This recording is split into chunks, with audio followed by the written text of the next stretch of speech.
Bonus package to round it all off when we bring you the big names, the brilliant goals that have really littered the year on ITV with our look back at the high moments and some of the low ones as well of 1973, not to be missed. But first of all, we go off to White Hart Lane, where Spurs experimented with a morning kick-off against West Ham and were rewarded with their fourth best crowd of the season, some 33,000. Here are the two teams, with West Ham being led out by Bobby Moore, a side that no doubt will come refreshed from their amazing 4-2 victory over Chelsea at Stamford Bridge on Boxing Day. So that's West Ham then. Spurs, who on the same day had a goalless draw at home against Queen's Park Rangers, led out here, as usual, by their skipper, Martin Peters. Now, because I was involved, as usual, with On the Ball in World of Sport yesterday morning, I couldn't be at White Hart Lane. So we called in an old commentator friend of ours, John Campkin. Let's join him now for the team lineup.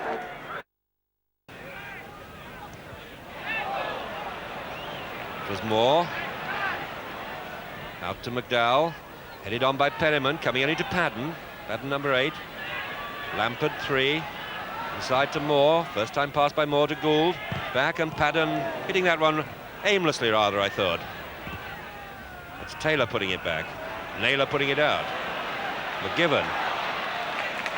Challenge there by Peters. Well screwed round. Good stuff by Day. And an excellent effort by Martin Peters there. He was running the wrong way, but he screwed it around beautifully. Day, I think, hurt his back a little bit in that tussle. Best missing his jump. In gets England. He doesn't need 2 bites of the cherry. This is Coates getting away. Ooh, well read by McDowell. Coates didn't have any alternative, but McDowell read it well. Chivers it was who was going through in the break there. Evans, scarcely ever in his own half. Lampard, now Moore. Delicate play, but it could cause trouble even yet. That was Perryman who was onto that. Struck by the ball, winded for the moment, but he'll be all right.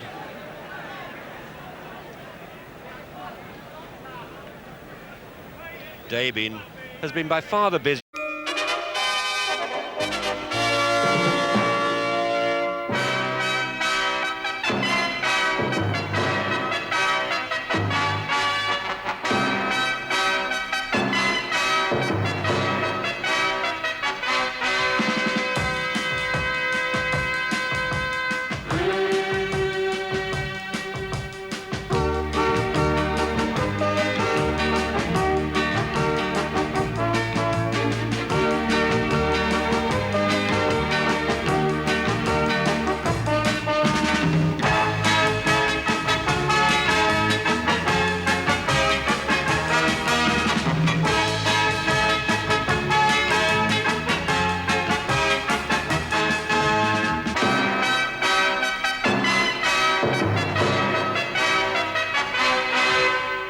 And welcome again to the big match. Today we've cleared the decks to make it a real all-action show. As usual, we shall have 3 exciting games from yesterday's Football League programme. And for our main match, we have the London derby between Spurs and West Ham at White Hart Lane. We're going to back that up with Southampton against Coventry City. And for our remaining game, we dip into the 3rd division for the clash between Oldham Athletic and Watford. But we've also got a fast-moving bonus package to round it all off when we bring you the big names, the brilliant goals that have really littered the year on ITV with our look back at the high moments and some of the low ones as well of 1973, not to be missed.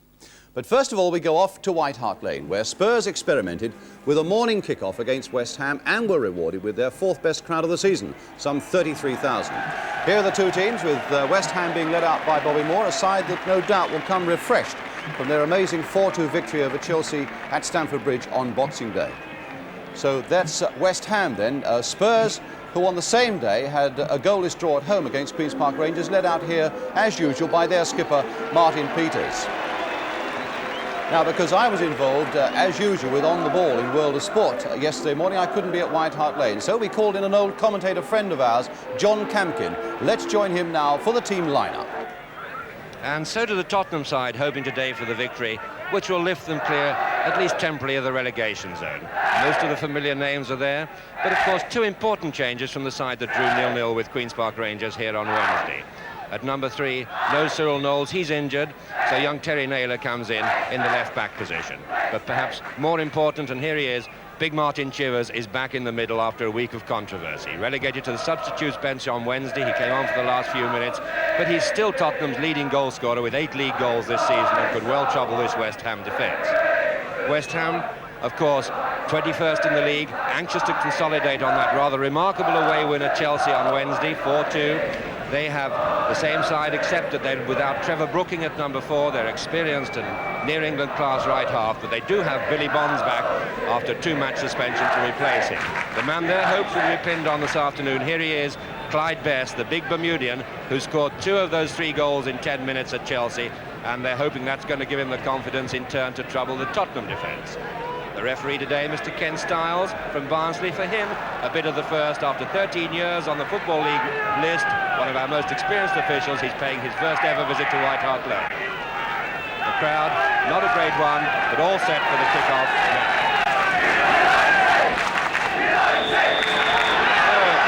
So at the somewhat unearthly hour of 11:15, it's West Ham kicking off.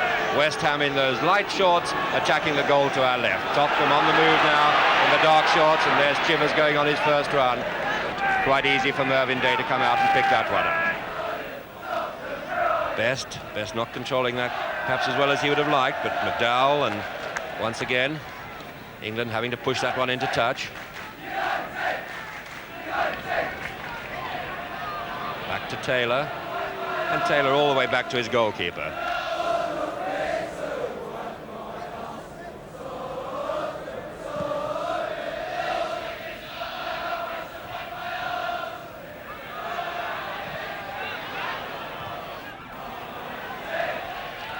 Bonds and Padden, the 2 midfield men, linking up well. There's Coleman, number 10. Smooth football there from West Ham, but the final pass just a bit too strong. And Moore's pass there going wrong, but West Ham regaining it rather luckily. That was Coates in action. And now Taylor to set up the clearance. Chivers and McGivern. Chivers a bit too quick for the defender. Coates coming down the right wing. It's Moore just inside him. There's Moore waiting for him. They're queuing up. Moore blocks the first one. Good defensive play by the West Ham skipper. Left-footed centre, and Chivers not quite able to hook that away from the defender.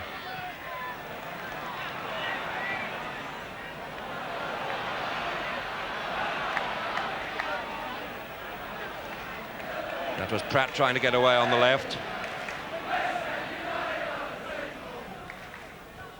Moore heading it away. England up with the attack, heading it on there. And Pratt, finally a throw into West Ham. To Tottenham. And Chivers there going to be in action with that other speciality weapon of his, apart from his shooting and heading. He's got this fabulous long throw, should reach the near post here, but it's England going up for it, and England very nearly gets ahead to it. Here's a chance to Perryman, that was on its way. And it was Taylor there who blocked that and felt every moment of that power. Out on the right wing to Evans now. Tottenham beginning to look a little bit menacing, curling away, a good header down by Peters. And a chance to Chivers, but he's offside. Offside. Day's anxiety not necessary, because the linesman on the far side with the red flag, Mr. Harrington from Essex, had his flag up, even I think before Chivers took his shot there. There he is. Well, he's got the ball in the net after some 7 minutes of this match, but that one's not counting, and all the Tottenham fans here hoping that the next one will, and that there'll be even more than one of them.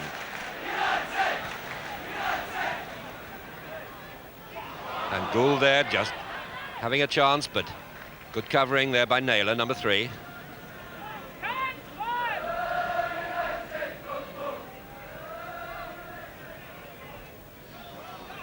This is Bonds trying to get past his man, gets it into the middle, but England there stopping Best doing anything other than put it rather harmlessly behind the goal line.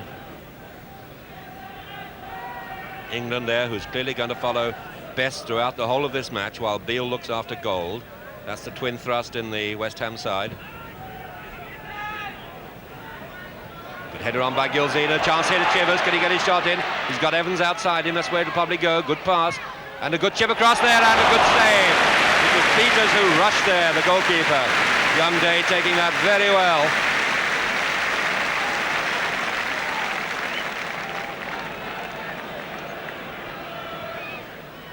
It's McDowell's chip upfield, not a good one. Here's Gilzean. And I think the referee says yes, it was pushed in the back. And if that big fellow pushes you, you know you've been pushed. Clyde Best.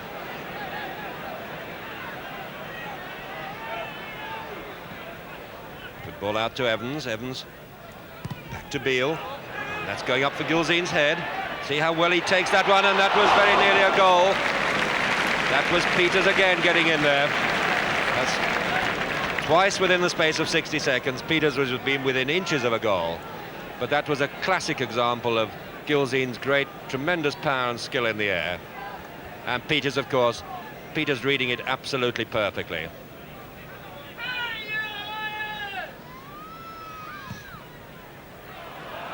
This is one for Gould to run onto, and it's Naylor coming across there. For once, Gould had got away from Beale, and it was Naylor able to operate almost a sweeper's job today, because West Ham playing only 2-3 men up at the most. There's Bobby Gould, man of many clubs, has scored goals for most of them. Coventry, Arsenal, Wolves, West Brom. Chivers back to and a free kick anyhow.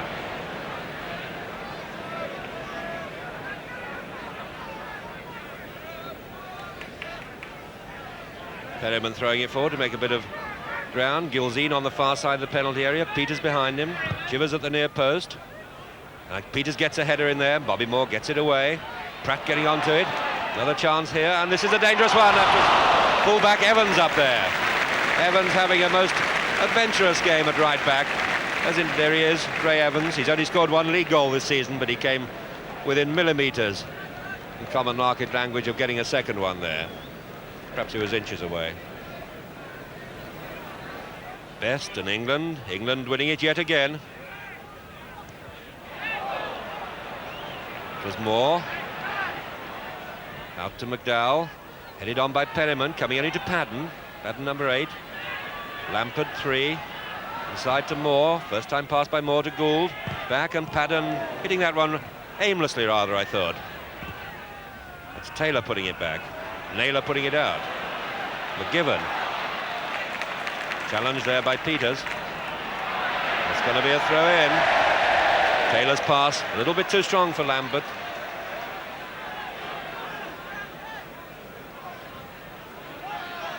This is Naylor wearing number 3. That's a high one to Chivers, and Chivers could cause trouble here, cause the goalkeeper to lose it, and well screwed round.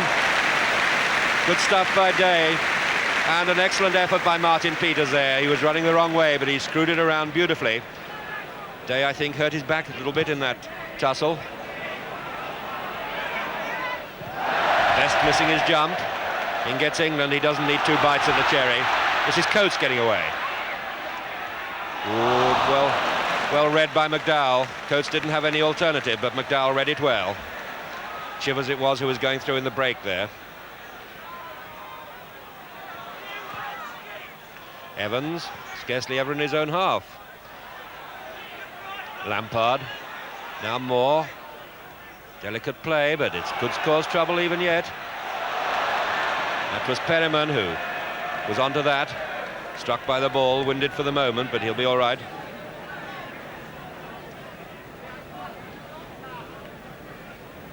Day has been by far the busier of the 2 goalkeepers today. Must be happy that the score's still 0-0. Pratt and Bonds in an inconclusive jump. Going down the wing now, Gould doing well. Into the middle, and Perryman and Jennings once again clutching that cleanly. Probably the safest hander of the ball in British football.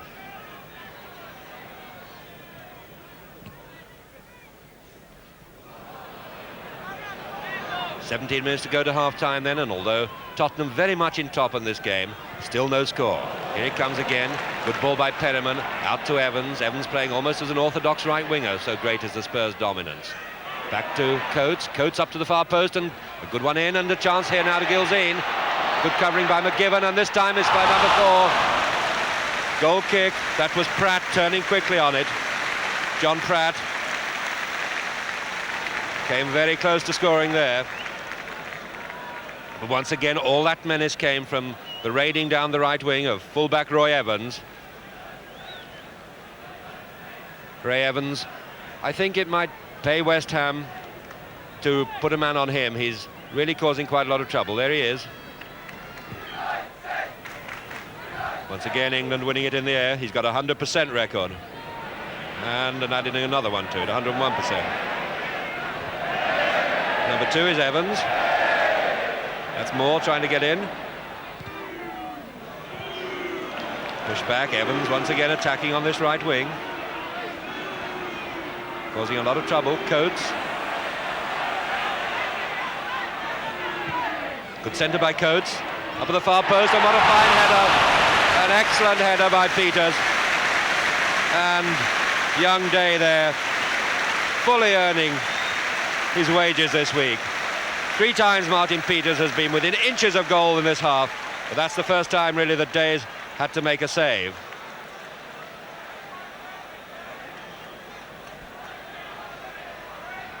Moore on the goal line, and Day in action again. Have to look a little bit lively there. There's no need to make excuses. He's done pretty well in that defence.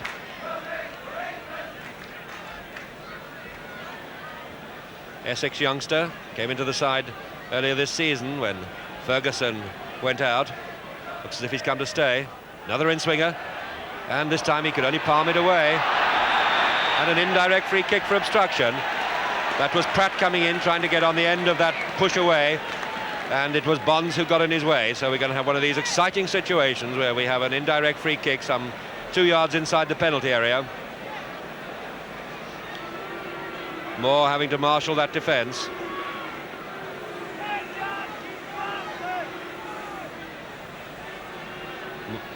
Moore on the right of the line. And there's going to be a free shot here, and just wide. That was Evans. Evans inches away from his second league goal of the season. Ray Evans almost had one 10 minutes ago, and that one just flashed past the post. Up goes Padden. This is Coates going away. Coates with a bit of space, and a good dummy play there, and that's not going to be far away, hitting the post. Excellent move by Coates, but it was good covering again by the goalkeeper. The goalkeeper narrowed the angle well. Free kick out on the left. Coming up now, chance to Perryman. England, everybody's up there, and England chipping it with his left foot. Skillful play by Mike England there. There he is. Came up very quickly, saw that Day was a few yards off his line and tried to chip with the left foot. But that, of course, is a most delicate skill, particularly when it's a stiff wheeze behind it, as there is here. And there then is the half-time whistle. So the score here at White Hart Lane, almost on the stroke of noon, is Tottenham Hotspur 0, West Ham 0. And West Ham in the dressing room perhaps should give all their cups of tea to that young goalkeeper. There he is, Mervyn Day, who pretty well on his own has defied the Tottenham forwards in this first half. So we leave you now with the half-time score, Tottenham 0, West Ham 0, and we'll be back in a moment or two.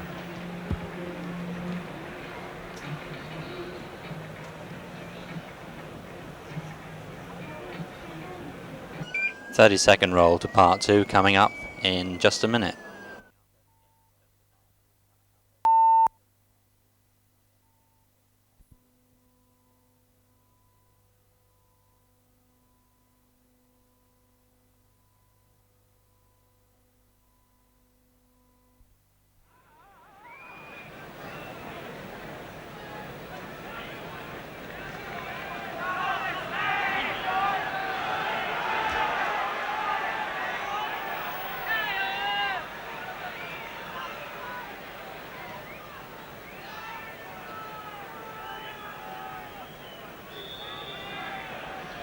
And so it's Tottenham starting this second half in the dark shorts and attacking the goal to our left, hoping that the pressure of the first half will be repeated, plus a goal or two.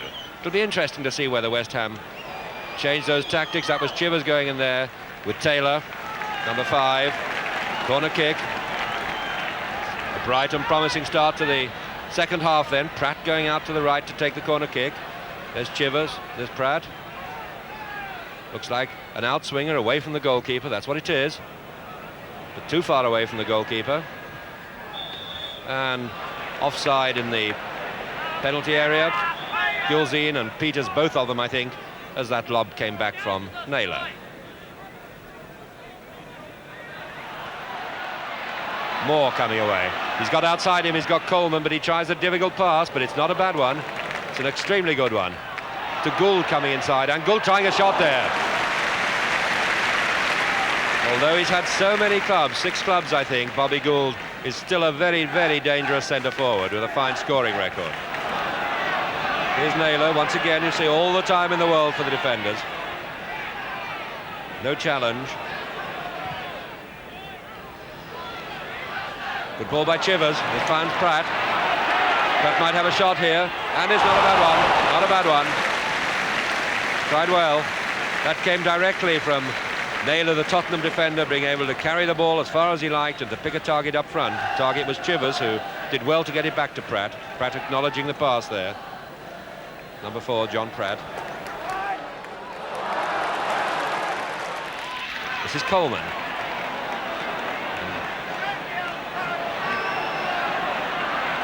Tottenham at the moment, one short. I think it's Coates who's down on the ground, but this is a good one by Gould, and that's not far off. Again, that number 9, that centre forward, broke left there and got another fierce shot in. Good effort, Bobby Gould there carrying out a lone-hearted battle up front and doing it pretty well. The play at the moment held up for this injury to Coates. You see what happened. It doesn't look like cramp. I've no doubt he'll be on his feet again in a moment. Beale perhaps wondering how Gould got away from him to get that shot in there. And so Coates, after treatment from the anti-pain spray, somewhat painfully limping back into the fray. Now Moore, trying to find Best, cut out easily by Naylor. To Evans, and the pass a little too strong, so Moore tries again. Hasn't got many targets up front. Coleman. Moore having to try again.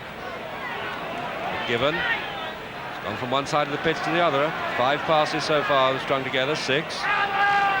Given again, 7. This is Lampard. Into the middle, and Gould was just a little slow, and that was nearly one of those situations which would have been a crazy goal, but it wasn't that far away from it. Lampard there on the left, and Gould's run, I think he knew he hadn't got any chance of getting it, but he made the run to take the defender's eye, and it only just scraped past the far post. Jennings, I think, was watching the man perhaps and not the ball there, which is unusual.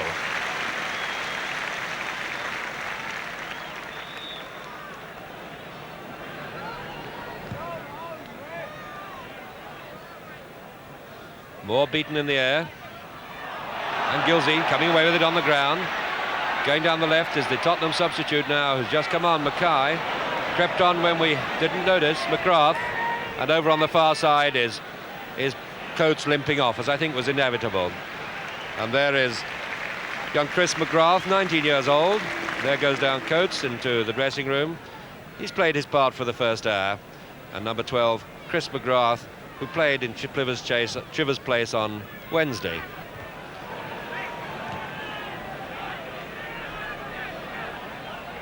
Naylor doing just as well in watching Gould as Beale has done. Now this is Martin Peters, and that's a good ball. Chivers is onside. This is the chance that he likes. Can he get it in? And it's not cleared yet. He didn't hit it properly. Is it a penalty kick? Yes, it is. I would not have thought so, but the referee has done extremely well. He was right on the spot. And so it's a penalty kick to Tottenham. One had the feeling that it needed something like that to break the deadlock, particularly when Chivers got away there and didn't time his shot properly. Those are protests from Coleman and Taylor, but schoolmaster Mr. Stiles is not likely to change his mind. Certainly there was a tackle from the back. So this is going to be a big test for young Day. The 2 men involved in the tackle were number 7, McGiven, and number 2, McDowell. Between them, they managed to bring down Gilzean. The referee on the spot Chivers has scored from one penalty this season. Here he comes. What a good save, what a tremendous save. That was an absolutely fabulous save because, in my opinion, and it's difficult to say without seeing a playback, it didn't seem to me that young Day moved before the kick was taken. The kick perhaps wasn't hit as hard as it might have been, but the direction wasn't bad. A superb save from the youngster. And that'll put heart and life into West Ham now. That could be the break that they needed to set them really going. They could believe now that after that penalty save that this is their day. I noticed Bobby Moore saying in one paper this morning that they drew 0-0 at Queen's Park Rangers when they thought they ought to have lost 5-0. It could be they could win this one now with that little bit of surge of confidence when they could already have been 3 goals down. This is the man who's done it for them. He's been brave and courageous. He's made 1 or 2 slips, but my goodness me, he's made some awful good saves. A penalty save like that can work wonders for the morale of a team. They really begin to think it's their day. This is going to be an in-swinger. And it comes. Out goes the goalkeeper's missed it. And how did that get over? That was Chivers. Headed it downwards, and he headed it down, I think, with such force that he went down and up over the bar. Goalkeeper there playing his luck a little bit, I think. He came out into a whole posse of players and he's nearly made a mistake there. That's got to be taken again. That's the silliest rule in soccer. It should be an indirect free kick. But the referee didn't spot it. It never came out of the penalty area. England winning another in the air. Right foot of Pratt hooking it downfield. Moore getting a bit too far under it, losing it to Peters. And I think Moore accused of pushing Peters. So free kick to Tottenham. Away we go, Evans. Number 12 is McGrath, came on for Coates, and he gets past his man well. Referee sensibly plays the advantage rule, and it's come through now to Evans. Can he get his shot in? He can, and it could be a goal. Yes, it is a goal. It's a goal.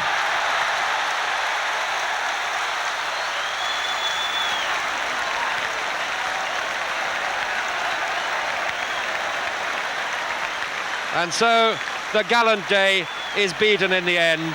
And as it had to be, it was Evans who was the man behind the move. He came attacking on the right. McGrath made the opening, pushed it back to him well, and in the scramble in the goal mouth, Pratt only had to push it into the net. So there's the scoreline now. Spurs 1, West Ham 0, with 13 minutes to go. And John Pratt, the scorer. This was Gilzean losing it. Coleman. And that must be a foul, surely. Beale went right over the back of Gould, but the referee says no play on. There he is, Phil Beale, still keeping a close watch on Bobby Gould.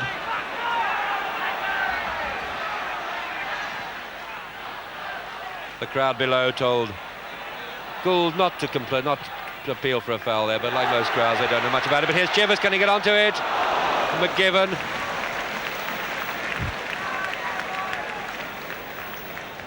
And Chivers was very nearly through there, but McGivern got a foot there just in time. He's done pretty well as this youngster from the northeast. Pratt taking most of the corner kicks. It's going to be, I think, an in-swinger. Left-footed. Short one.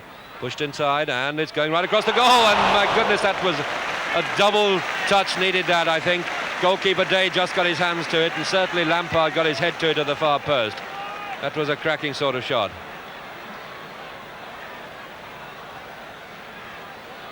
And the ubiquitous Pratt is over here this time with his right foot to take another one. Moore's head there. And it comes and headed on. This is the kind of move that produces a lot of goals. Well played, Day.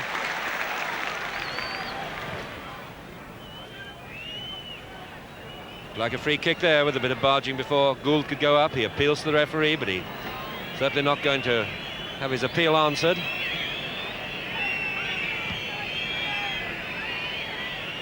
But Givens misjudged that. He gives Gilzean a chance. Comes to Chivers. Nothing that would do Chivers more good than a goal at the moment, having missed a penalty, but it's Pratt chipping it in, and Chivers could have one here. Yes, it has. Number two.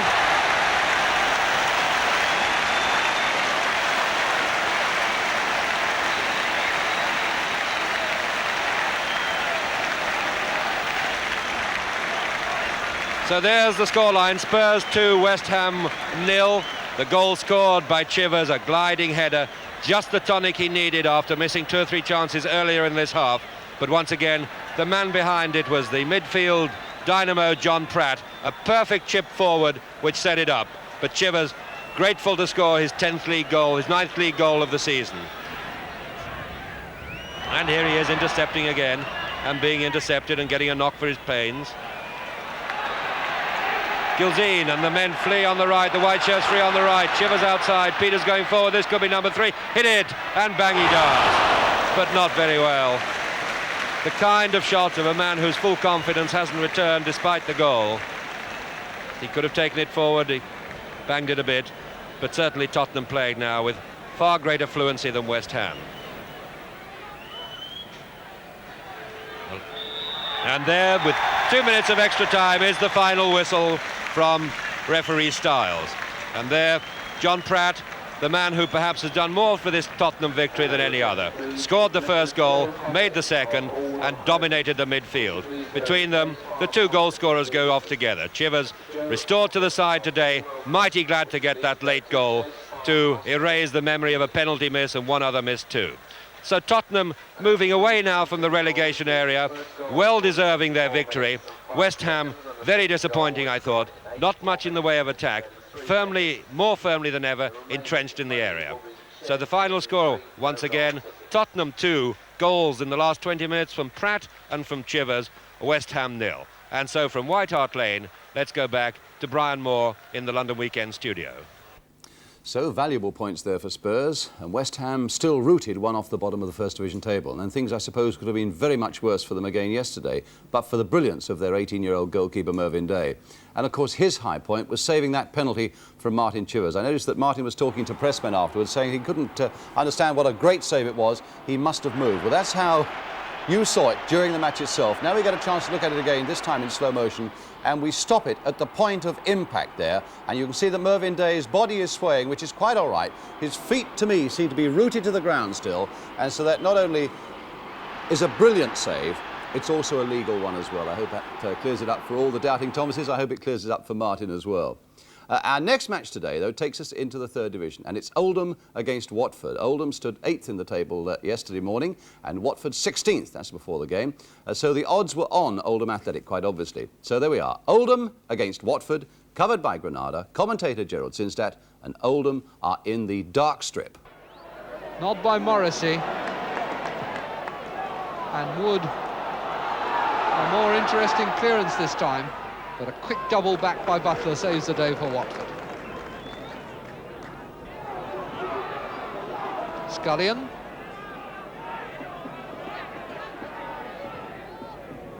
Aim for Morrissey's head. Yes! What a good goal! That pass must have been all of 45 yards from Scullion. Absolutely measured to the inch. And Morrissey's 8th goal, a fine one. A header by McNeil, Lockhead beaten by Leeds. Wood. Wood has lost it to Morrissey. Gets back to block the attempted pass. Morrissey having another go, still hooks it out. And that was Mulvaney's clearance. McNeil to Robbins.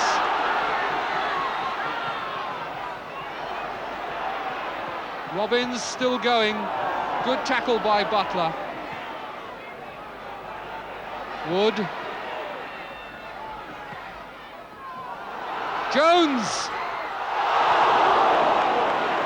He tried to do it the hard way. Could have taken it with his left foot and gone for the far side of the goal. Tried to wrong foot Andy Rankin by hitting it with his right to the near post. Just got it outside.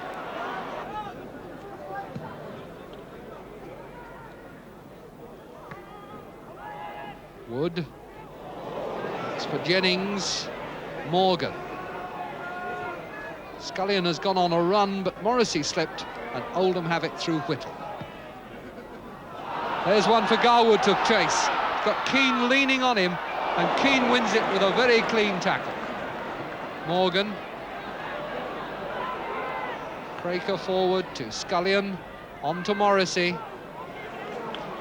Bond after it. Scullion. Morgan wanting one square. Deeper for Jennings. Morrissey giving it back to Jennings with a very precise header. Number 2! What a finely worked goal. Morrissey's second, and he deserved it for the way he made it and for the way he finished it off. There's his header that gave it out to Jennings, and in he came for the return, and the Oldham defence pulled to pieces. Morrissey. Scullion. Scullion worrying Whittle. And there was Morrissey going in and so nearly getting his hat-trick. I think that came off the post back to Dowd.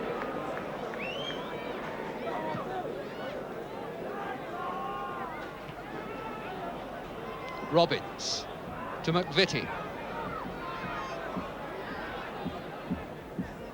Wood.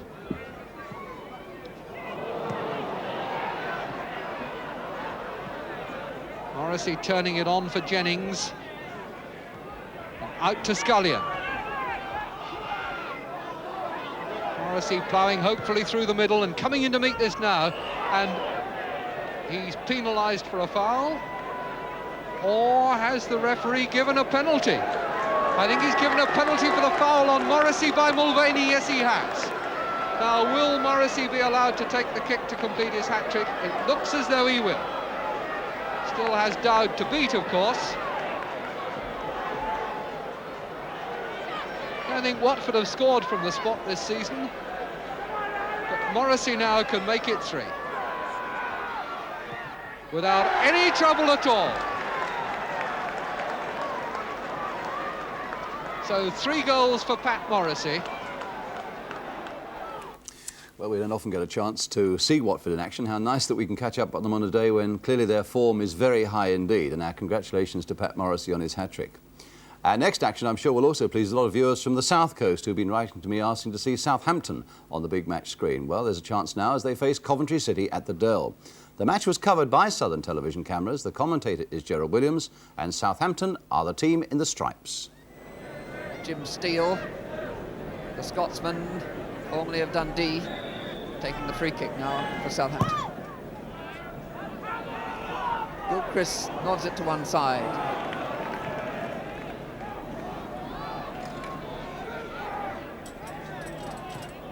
McCarthy, a long back pass, taking no chances.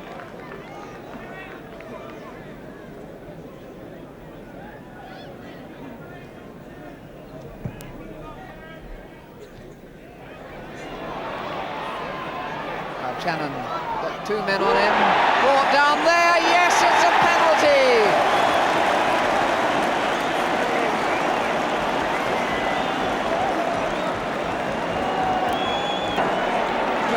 Minutes gone. Penalty to Southampton to be taken by Shannon.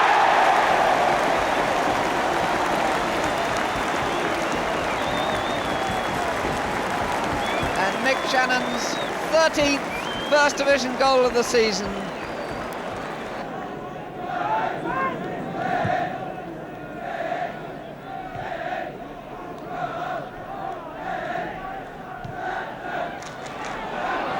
Ravens back and Coops back. Now Dugdale. This is Coop for Coventry. To Maguire. Cross. Good interception again by Mills. O'Neill puts Mills away. Shannon goes in, the far post.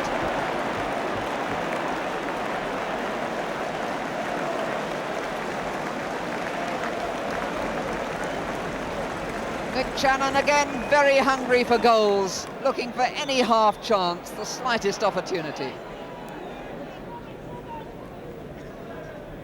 Short one, Glazier to Holmes.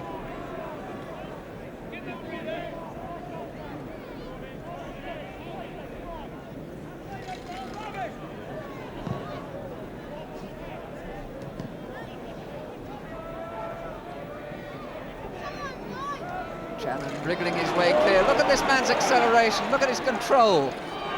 Still Southampton have it. Gilchrist plays it out to Stokes. But if Stokes has scored, the hero would again have been Mick Shannon.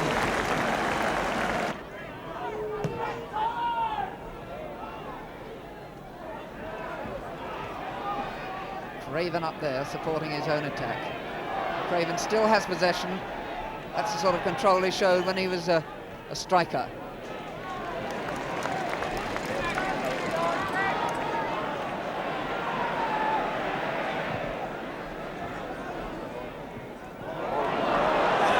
Little flick of the head there from Shannon, puts Payne away down the right. This is Shannon again, screws the ball back, heads it clear. Still Coventry haven't really been able to solve the problem posed by Mick Shannon. They fought Willie Carr back, Holmes has stayed close to him, Dugdale's had a go at him. They're not marking him man for man, the nearest man's taking him, but he's a threat every time he gets the ball.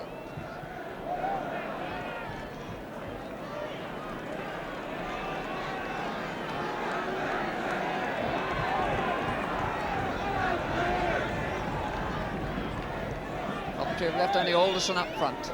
Rest back in the penalty area. Glazier goes up.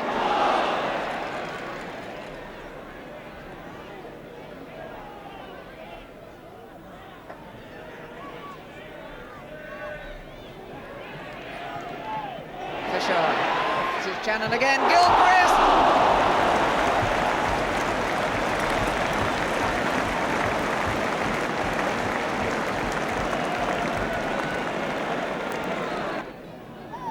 Cross controlled the ball well, but Payne dispossession. Payne good control, and Stokes makes the run. Coop cuts it out to Cartwright. Stokes a little touch to Shannon, looking for the return pass.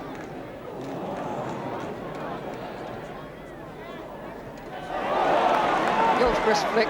McCarthy follows up, gets a lucky rebound off Holmes, gets the ball across. Stokes back to Payne. Shannon again, he's onside. And Dugdale to the rescue. Shannon looks in disbelief. Shannon himself might have had 2-3 goals. He might have made 2 or 3 for his teammates this afternoon.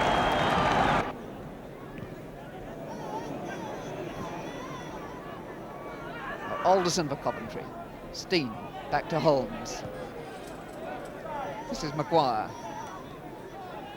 One-touch football by Coventry, trying to open out the Southampton defence. The free kick given against McCarthy for hands, to be taken by Holmes for Coventry. A lot of blue shirts have gone up there. Coop's up at the far side. He's already got 2 goals this season. In goes Cross and gets in a header, and a good save by Martin.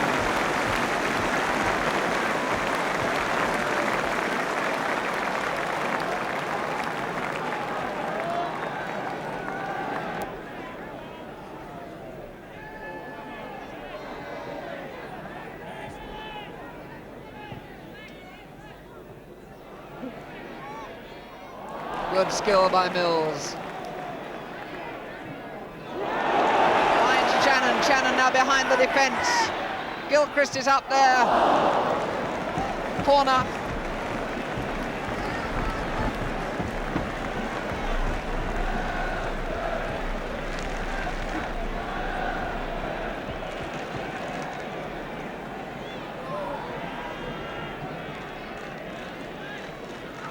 Terry Payne to take it. He's been taking most of the corners. In fact, he's been doing most of the prompting from all positions.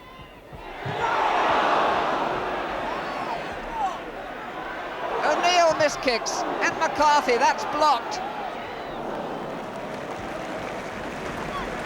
And the Southampton pressure again growing on Coventry.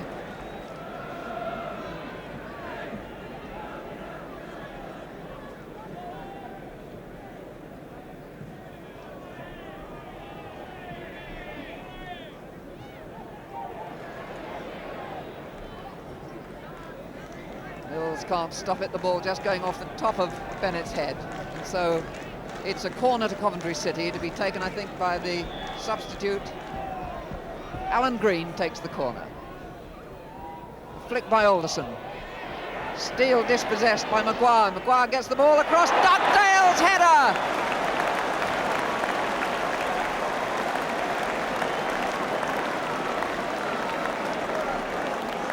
And in fact, as that cross comes over, it's John Craven with that flying header that gets the equaliser. And with Mick Shannon and Southampton in that brilliant form there, you begin to think they might be worth a bob or two in the Cup. Southampton, of course, at home to Blackpool in the third round next week. But finally today, as we start preparing for our New Year's parties, it's time to look back on a year that's been filled with so many good things, a few bad things as well, so much that's dramatic and so much that leaves us anxiously looking into 1974. But the happiest man of all in 1973 must have been Bob Stoker of Sunderland, although the year's not finished too well for him. Has there ever been a prouder or emotional look on a man's face than when Sunderland had beaten Arsenal in the FA Cup semi-final at Hillsborough, when Bob Stoker came back from the dressing room to greet those fans from the North East? It led to Bob Stoker coming out to Wembley with Sunderland against Leeds United for the FA Cup final.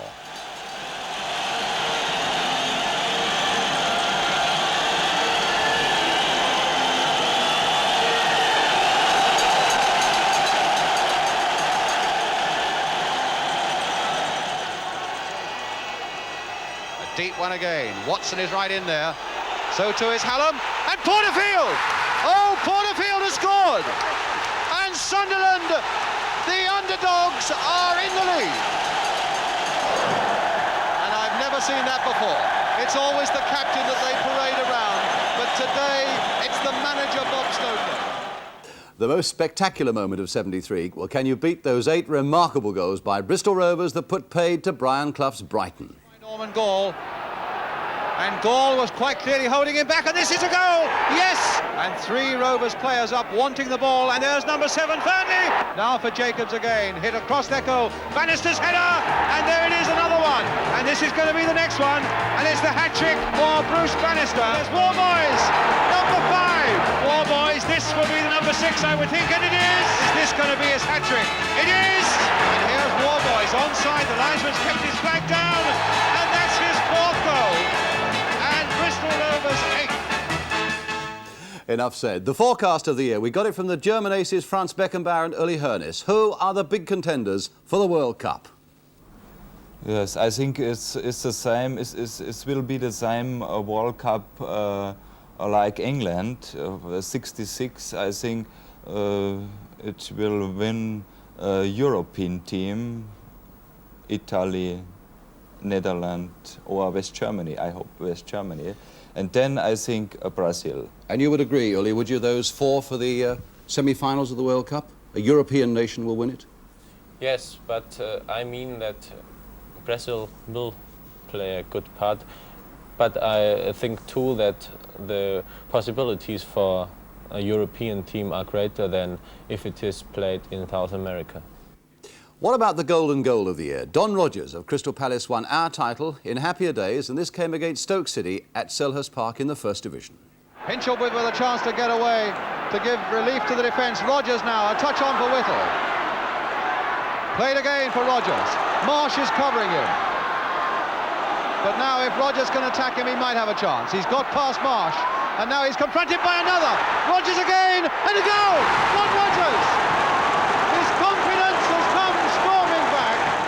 For us, the funniest moment of the year came when Muhammad Ali saw Brian Clough as a major threat to his title as the man who talks the most. I'm Muhammad Ali. The world know who I am. They know I'm confident, they know I talk. But there's some fella in London, England, named some Brian Clough, some soccer player or something. Anyway, I heard all the way in America, heard all the way in Indonesia that this fella talks too much. They say he's another Muhammad Ali. There's just one Muhammad Ali. And I want you to, whoever you are, you're not a fighter and you don't take my job. I'm the talker. Now, Clough, I've had enough. Stop it. The last 3 categories inevitably all point to the World Cup. The most surprising, and what a delight it is to show again to all our Australian friends, the goal that put them through to the World Cup. A goal against South Korea, scored in Hong Kong, and it's coming up now. The long cross, which is nodded down here very nicely as a beautiful layoff there by the Australians to Jim Mackay, and that put Australia through.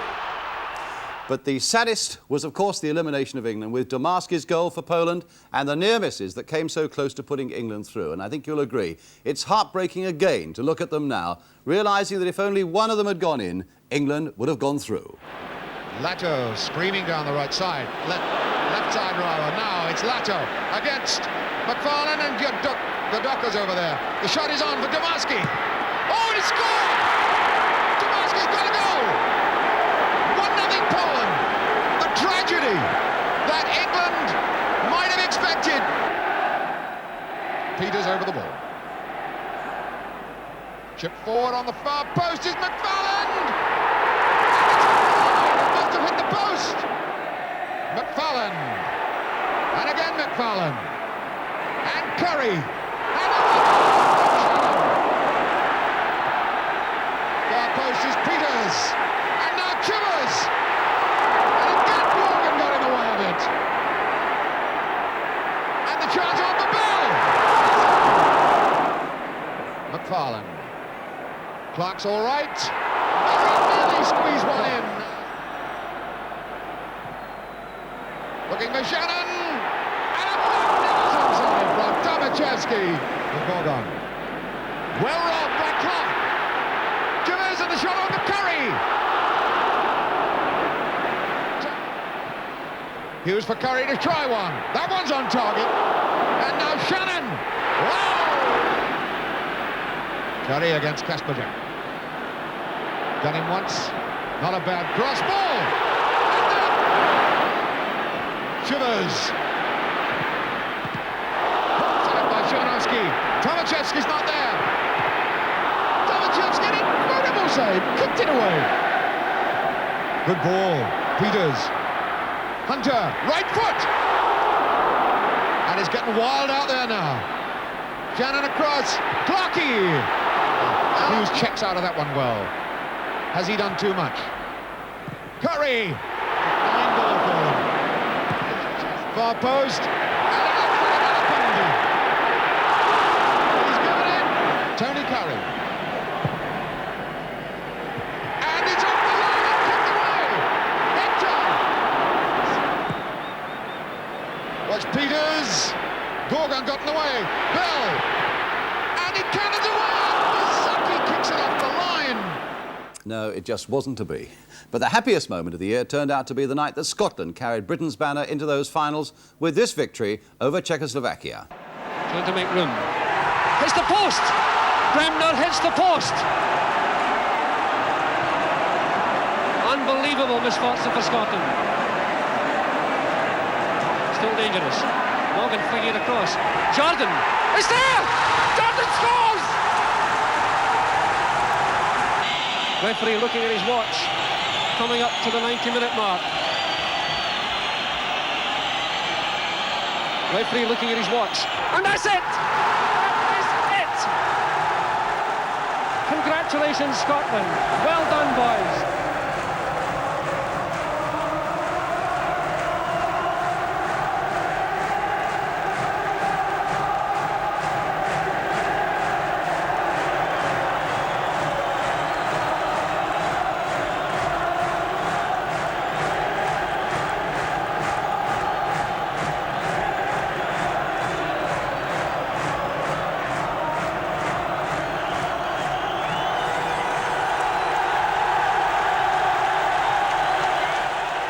So there we are, a year capsuled into 8 minutes or so. Of course, many things had to be left out, but I think that's given us all the flavour of the year and enough to hope that we shall get as much fun and excitement out of 1974. It just remains for me to say a very happy new year to you all from all of us on the Big Match team, and to remind you, of course, that we should be back next weekend with On the Ball and the Big Match with special cup tie editions.